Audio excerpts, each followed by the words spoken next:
سورہ ال عمران قرآن کی بہت خوبصورت صورت ہے، اور اس کے اندر اللہ رب العالمین نے ایک مقام پر یہ فرمایا کہ اللہ اسی طرح جو چاہتا ہے پیدا کرتا ہے، جب وہ کوئی کام کرنا چاہتا ہے تو ارشاد فرما دیتا ہے کہ ہو جا،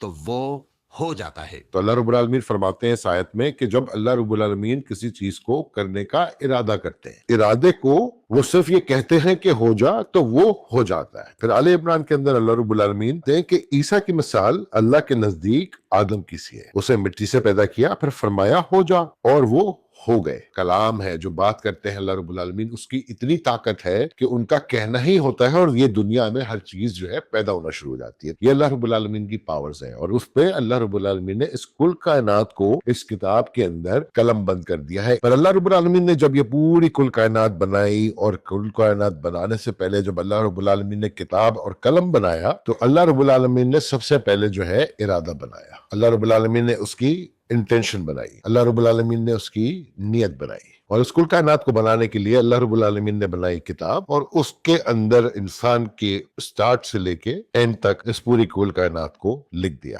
ہر چیز اس کل کائنات کی اللہ رب العالمین نے اس کتاب میں لکھ دی، اور اس کتاب کو کمپلیٹ کرنے کے بعد اللہ رب العالمین نے پھر ہر چیز کو بنانا شروع کیا، اور جب اللہ رب العالمین نے ہر چیز کو بنانا شروع کیا تو اللہ رب العالمین فیوچر کو جانتے ہیں۔ تو جب اللہ رب العالمین فیوچر کو جانتے ہیں تو اللہ رب العالمین نے جب یہ کل کائنات بنائی، اور اس کل کائنات میں جو بھی ایک انسان کو رول دیا، اس رول کے آگے اللہ رب العالمین ہے، اور اس پوائنٹ سے آگے اللہ رب العالمین ہے، تبھی اللہ رب العالمین ہمارے فیوچر کو جانتے ہیں، کیونکہ اللہ رب العالمین نے جب کتاب بنائی اور اس کل کائنات کو بنایا تو ایک انسان کو آزادی دی، اور اس کے فیوچر میں جا کر کے اس کے فیوچر کو اللہ رب العالمین نے قلم بند کر دیا اس کتاب کے اندر۔ اور سورہ مریم میں فرماتے ہیں کہ اللہ کے لیے مناسب نہیں ہے کہ وہ کسی کو بیٹا بنائے، وہ پاک ہے۔ جب وہ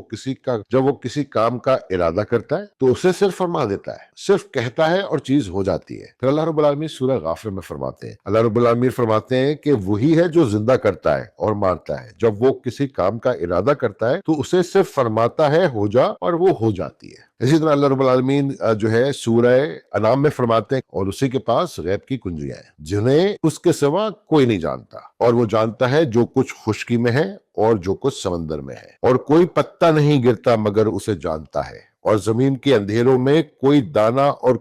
کوئی تر یا خشک چیز ایسی نہیں ہے جو ایک واضح کتاب میں درج نہ ہو۔ تو اس لیے قیامت تک کا جو علم ہے وہ اللہ رب العالمین کے پاس ہے، اور جس زندگی کو ہم جی رہے ہیں اس زندگی کے فیوچر تک اللہ رب العالمین جا کر کے ہماری زندگی کو پورا دیکھ کر کے آ چکے ہیں۔ اور سورہ الحدید میں فرماتے ہیں اللہ رب العالمین، وہی ہے اول اور آخر، ظاہر اور باطن، اور وہ ہر چیز کا علم رکھتا ہے۔ وہی ہے جس نے آسمان اور زمین کو 6 دنوں میں پیدا کیا، پھر عرش پر مستوی ہوا، اور جانتا ہے جو زمین میں داخل ہوتا ہے اور جو اس سے نکلتا ہے، اور جو آسمان سے نازل ہوتا ہے اور جو اس میں چڑھتا ہے۔